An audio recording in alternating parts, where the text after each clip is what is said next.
हमने जो press conference बुलाई है, इसका मेन जो उद्देश्य है, वो जो बैन है सिंगल यूज प्लास्टिक पर, उसके विषय में हमने आप लोगों को यहाँ पे इनवाइट किया है। और हम ये चाहते हैं कि यमुनानगर वैसे तो स्वच्छता के मामले में काफी पिछड़ा हुआ है, लेकिन हमें ऐसी उम्मीद है कि अगर सिंगल यूज प्लास्टिक पर बैन प्रॉपर तरीके से यमुनानगर में लग जाए, तो जो स्वच्छता रैंकिंग हमारी आज के टाइम में 200 के आसपास चल रही है, वो शायद हम उसमें टॉप 100 में आ सकते हैं। तो वो एक बहुत अहम मुद्दा है। और उसके साथ साथ इसमें जो मेन कंपोनेंट हैं जो प्लास्टिक बैन करने के ऊपर है, उसमें आप अगर देखेंगे तो गाय जो है प्लास्टिक जहां भी होता है वहां पर गायें खाती है उसको।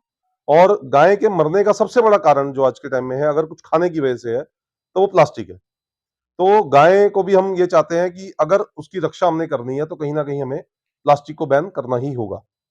और जैसे कि आप जानते हैं कि इंडिया के अंदर 1 जुलाई 2022 से पूरी तरह से सिंगल यूज प्लास्टिक पर बैन लगाया जा चुका है। तो हम सरकार से ये भी मांग करना चाहते हैं कि जिस तरह से आज के टाइम में नशे के ऊपर, स्मैक के ऊपर जो कार्रवाई होती है, जो स्ट्रॉन्ग कार्रवाई होती है, तो प्लास्टिक बेचने वालों के ऊपर वो स्ट्रॉन्ग कार्रवाई प्रशासन करने से क्यों ऐतराज कर रहा है।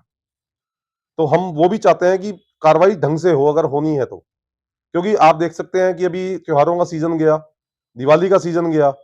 दिवाली से जस्ट पहले नगर निगम के बाहर से ही हमने एक स्टॉल लगाकर नॉन वूवन के जो अप्रूव्ड बैग्स थे प्लस कंपोस्टेबल के जो बैग्स थे वो डिस्ट्रीब्यूट किए। तो लोगों ने हमें खुद ला ला के प्लास्टिक के बैग एक्सचेंज करवाए, और हमने लगभग 25-30 kilo bag with in half an hour, आधे घंटे के अंदर हमने वो इकट्ठे करके और नगर निगम को सौंप दिए।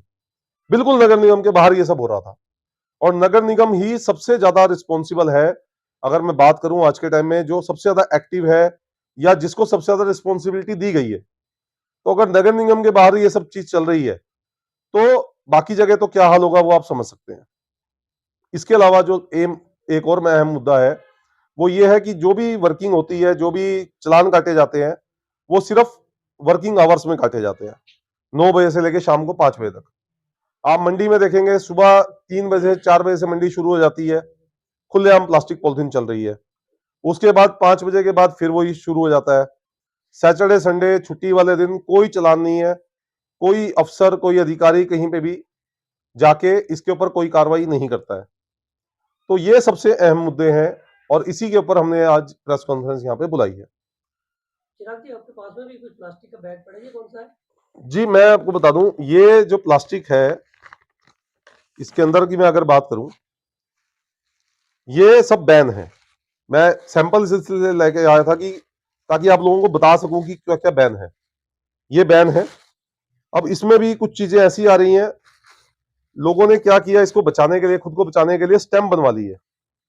हमने नगर निगम के सारे अधिकारियों को, डीसी साहब को सब कुछ दिखाया है, सैंपल भी प्रोवाइड किए हैं। अब ये 121 माइक्रोन इसके ऊपर लिखा हुआ है, लेकिन सिर्फ एक स्टेप है। अगर इसका हम जीएसएम चेक करेंगे तो ये 50 माइक्रोन के आसपास है। इसी तरह से जो नॉन वूवन हम बोलते हैं, इसमें भी बेसिकली प्लास्टिक मिक्स होता है। ये कोई कपड़े का थैला नहीं है जिसको सब लोग बोलते हैं कि ये कपड़े का थैला है। आप इसमें देखेंगे ये 60 जीएसएम अप्रूव्ड है, लेकिन इसमें भी हाथ नजर आता है तो ये 60 जीएसएम से नीचे है। इसी तरह से ये कलर्ड है, ये भी हमने चेक किया तो ये 30 जीएसएम का बैग है। तो ये सब बैन है, लेकिन इसके बावजूद होता क्या है, अधिकारी जाते हैं चालान काटने के लिए, वो ये कपड़े का थैला समझकर इसको छोड़ आते हैं, प्लास्टिक को उठा लाते हैं। इसी वजह से आज तक प्रॉपर तरीके से ना तो बंद हो पा रहा है, और बहुत सारे लोग ऐसे हैं जो दुकान पे नहीं बेचते, जो फड़ी रेडी या मोटरसाइकिल पे, एक मैडम कल एकता विहार में पकड़ी गई है, उसके घर से बरामद हुआ है काफी सामान, तो वो लोग सुबह लग जाते हैं और पूरा परिवार उनका इसी काम में लगा हुआ है। तो बहुत सारी चीजें ऐसी हैं जो हमें बंद करने की आवश्यकता है। हाँ जी, हमने रेडी फड़ी वाले की तो बात करी, हम वहां तक क्यों नहीं पहुंचे जहाँ से ये बनते हैं? देखिए मैं आपको बताता हूं, जो नॉन वुवन के बैग्स हैं, ये अगर बनने की हम बात करें तो हमारे पास 2 फैक्ट्री हमने आइडेंटिफाई की हैं। एक मुस्तफाबाद में है, जो जनता पब्लिक स्कूल है उसके बैक साइड में। हमने पोल्यूशन के अधिकारियों को उसका पूरा एड्रेस, इवन कि उसका जीपीएस आईडी भी सब कुछ दिया हुआ है, लेकिन वहां पे जो वर्किंग करनी है वो अल्टीमेटली अधिकारियों ने करनी है। पोल्यूशन कंट्रोल बोर्ड ने इसको बैन किया, सीपीसीबी द्वारा बैन लगाया गया, और मिनिस्ट्री ऑफ एनवायरमेंट ने इसको बैन किया। लेकिन पोल्यूशन कंट्रोल बोर्ड की तरफ से ही कोई कार्रवाई नहीं हो रही है। वो सब कुछ यूएलबी पे छोड़कर खुद बचना चाह रहे हैं इस कार्रवाई से, जबकि पोल्यूशन कंट्रोल बोर्ड की सबसे ज्यादा जिम्मेदारी बनती है। फैक्ट्री को बंद करवाना पोल्यूशन कंट्रोल बोर्ड की जिम्मेदारी है, ना कि यूएलबी की जिम्मेदारी है। जब उसको नहीं बंद करा पाएंगे तो ये कहाँ से होगा? नहीं, देखिए ऐसा है, हम कोशिश तो गिरफ्तार पकड़ सकते हैं। नहीं, हम कोशिश सब जगह कर रहे हैं। हम ऐसा नहीं है कि हम फैक्ट्रीज पे नहीं कार्रवाई करवाना चाहते। कल भी आपकी जानकारी के लिए बता दूं, एक फैक्ट्री तेजली स्टेडियम के पास चल रही है नॉन वूवन की, आइडेंटिफाई की है, वहां पे कल कार्रवाई भी हुई है। लेकिन वहां पे सैंपल उठा लिए गए हैं, वीडियोग्राफी कर दी गई है और सैंपल टेस्टिंग के लिए भेजे गए हैं। उसमें जो भी कार्रवाई बनेगी वो सोमवार को नगर निगम द्वारा अमल में लाई जाएगी। फैक्ट्री का वो सैंपलिंग के लिए भेज दिया, जी ये बात भी पकड़ा गया, उसका मौके पर चालान कर दिया गया, ये कहाँ का कानून? जी, देखिए यही चीज हम भी यही कहना चाह रहे हैं कि ये जो सोतेला व्यवहार हो रहा है या कह लीजिए दोगला व्यवहार हो रहा है, ये हमें कहीं ना कहीं बंद करना पड़ेगा। और इसके लिए हमने यूएलबी को माइक्रोमीटर गिफ्ट किए थे, ताकि ऑन द स्पॉट इसकी जीएसएम या माइक्रोन चेक किया जा सके। लेकिन वो माइक्रोमीटर सिर्फ मुझे लगता है कि शायद लेके रख लिए गए और उसको चेक करने के लिए अपने साथ नहीं रखती है टीम। तो ये कार्रवाई जो है ये अधिकारियों की कमी की वजह से हो रही है। जो मार्केट में डिस्ट्रीब्यूटर इसको बेच रहे हैं, जो आगे सेल्समैन को देते हैं, जी तो क्या उन पे भी कार्रवाई की गई? जी बिल्कुल की गई है। आपको जानकारी के लिए बता दूं, सीपी ट्रेडिंग एक कंपनी है तिलक मार्केट यमुनानगर में, वहां पे 25,000 का चालान काटा गया। इसके बाद अगर कल की मैं बात करूं तो एकता विहार में एक मैडम के घर से बरामद हुआ, जिनका पूरा परिवार इस काम में लगा हुआ है। एक कार्रवाई हुई थी एसके गुप्ता हॉस्पिटल, विशाल हॉस्पिटल के पास डिंपल के सामने, वहां पर भी मौके पर 25,000 का चालान काटा गया था। इस तरह की 4-5 कार्रवाई हुई है। लेकिन अब सबसे बड़ी समस्या जो है वो ये है कि अब उन्होंने पैसे भरे कि नहीं भरे, अभी तक हमें वो नहीं पता। दूसरी बात, कल हमें जो जानकारी मिली कि वहां पे एकता विहार में जो कार्रवाई हुई है, हमारे सामने जो वहां से लोकल एक आदमी था हमारा वहां पे, उसने जो जानकारी दी कि 7-8 बैग है, लेकिन बैग पकड़े गए 4, और उसमें भी जो टोटल क्वांटिटी है वो 50 किलोग्राम बताई गई है। तो मैं यही निवेदन करना चाहूंगा कि कहीं ना कहीं जब भी आप कार्रवाई के लिए जाते हैं तो कोई ना कोई मीडिया कर्मी साथ लेके जाएं, एक टीम जानी चाहिए प्रॉपर, ताकि कोई भी इसमें संशय ना रहे कि हमने माल कितना पकड़ा, कितना बचा, कितना हम छोड़ के आ गए। और जब जाए तो वेल इक्विप्ड होके जाए। आपको लगता है क्या खाना पूर्ति की जा रही है? जी देखिए, कहीं ना कहीं थोड़ी बहुत कसर तो डेफिनेटली बाकी है। जैसे दिवाली से पहले भी मैंने आपको बताया था कि दिवाली से पहले मुझे कुछ लोगों ने फोन किए कि हमने अधिकारियों को दिवाली दे दी है और आप अपना बताइए आप क्या दिवाली लेना चाहते हैं। तो हमें भी ऑफर आए हैं और मेरे पास उसका रिकॉर्ड भी है। लेकिन अब समस्या यह है कि अधिकारी किसके प्रेशर में है, क्या किसी नेता का दबाव है उनके ऊपर, जो ये पूरी तरह से कार्रवाई नहीं हो पा रही है। और इसमें साथ साथ मैं एक धन्यवाद भी करना चाहूंगा आपके माध्यम से, जो हमारे एएमसी हैं, एडिशनल म्युनिसिपल कमिश्नर धीरज कुमार जी, उन्होंने हमारे साथ बहुत कोऑपरेट किया और हर चीज को साथ लेके चल रहे हैं। अपनी टीम को हमारे सामने उन्होंने आदेश दिए कि इसके पर कार्रवाई की जाए। लेकिन कहीं ना कहीं मुझे ऐसा लगता है कि शायद कुछ ना कुछ राजनीतिक दबाव भी इसके ऊपर है, जिसकी वजह से वो जो कार्रवाई होनी चाहिए वो उस लेवल पे नहीं हो पा रही है। आपका मोटिव क्या है? जी मेरा मोटिव बड़ा सिंपल सा है। मैं पर्यावरण मित्र फाउंडेशन के नाम से एनजीओ चलाता हूं और मेरा मकसद सिर्फ ये है कि जो AQI यमुनानगर का 400 के आसपास पहुंच गया है उसको कम किया जाए।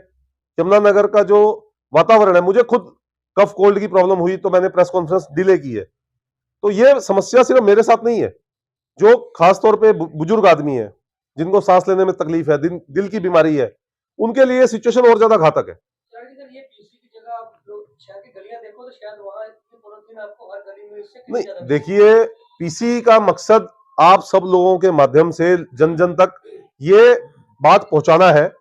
हम भी देख रहे हैं, गली गली में देख रहे हैं, और जब हमारे सामने कूड़ा जलता हुआ नजर आता है, जैसा कि दिवाली के आसपास आपने देखा होगा बहुत जगह कूड़े में आग लगी हुई थी, हमने वो मुद्दा भी उठाया, हमने वो पिक्स लेके वीडियो लेके भी भेजी कि कूड़े में आग लगाई जा रही है। तो वो सब चीजें हमें भी बॉदर करती हैं।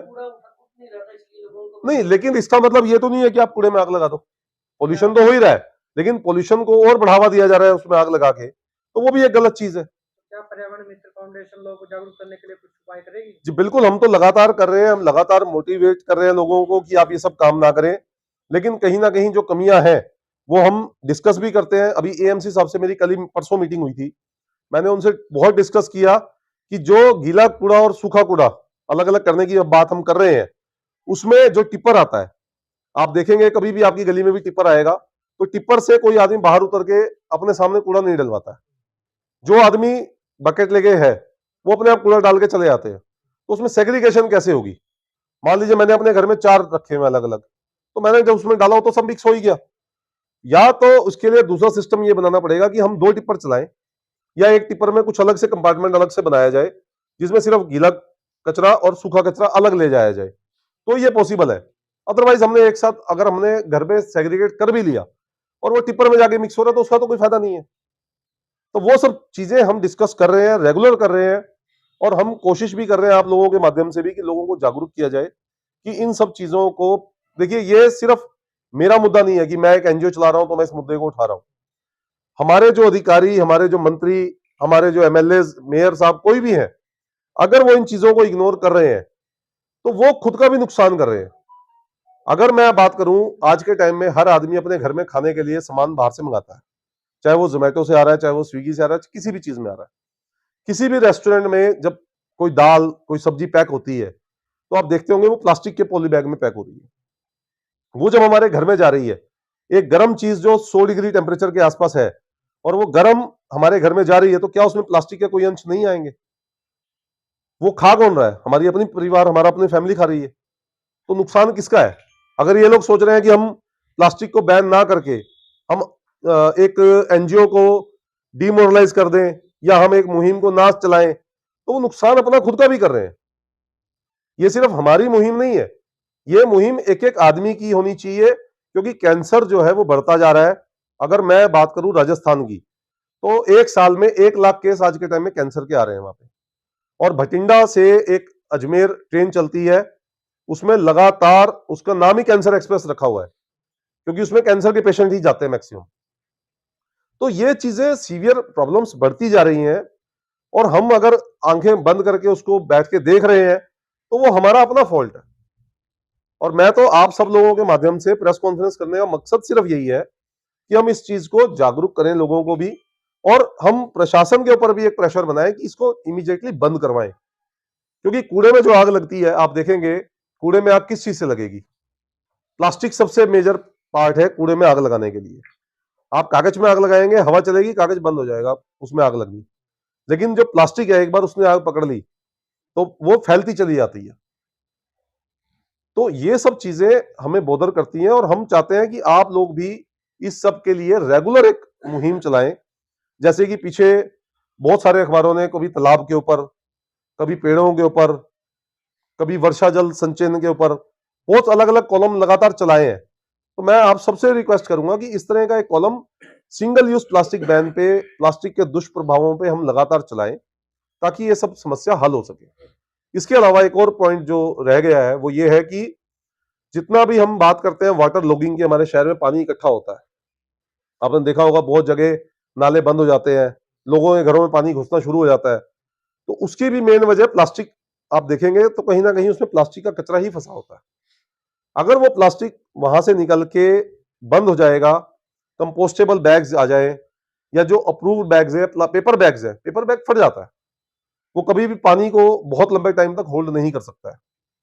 तो अगर वो सब चीजें हम इंप्लीमेंट कर दें, तो मुझे लगता है कि हम अपने शहर को साफ सुथरा भी बना सकते हैं, और शहर को शायद हम टॉप 100 में लेके जा सकते हैं। इंदौर मॉडल तो नहीं बना सकते, इंदौर मॉडल के लिए तो बहुत सारी चीजें हैं, बट हम कम से कम उसकी तरफ लेके जा सकते हैं।